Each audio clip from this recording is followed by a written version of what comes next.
सब मंचन ते मंचुक सुंदर बिसद विशाल।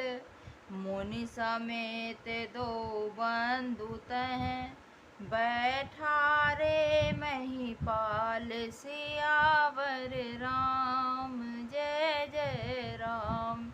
सब मंचों से एक मंच अधिक सुंदर, उज्ज्वल और विशाल था। स्वयं राजा ने मुनि सहित दोनों भाइयों को उस पर बैठाया। प्रभु देख सब नृप ही हारे, जनु राकेश उदय भय तारे। असी प्रतीत सबके मन माही, राम चाप तोरब सकनाई। प्रभु को देखकर सब राजा के हृदय में ऐसे हार गए, निराश और उत्साहहीन हो गए, जैसे पूर्ण चंद्रमा के उदय होने पर तारे प्रकाशहीन हो जाते हैं।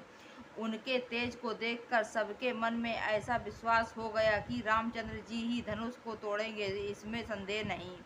बिनु भंजऊ भव धनुष विशाला, मेली सिय राम उर्माला।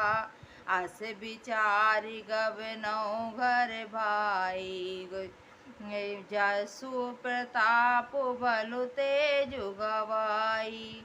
इधर उनके रूप को देखकर सबके मन में यह निश्चय हो गया कि शिव जी के विशाल धनुष को जो संभव है न टूट सके।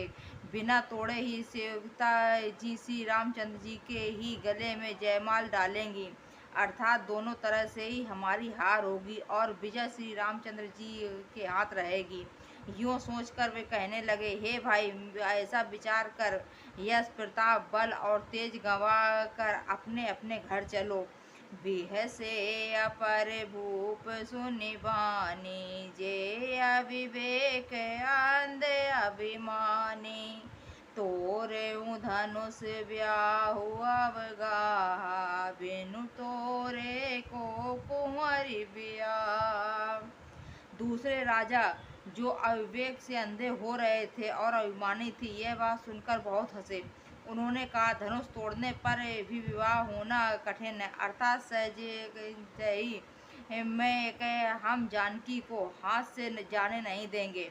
फिर बिना तोड़े तो राजकुमारी को ब्याह ही कौन सकता है। एक बार कालौ किन हो, सिय हित समर जितब हम सो। यह सुनी अवर महिप मुस्काने, धर्मशील हरि भगत सयाने।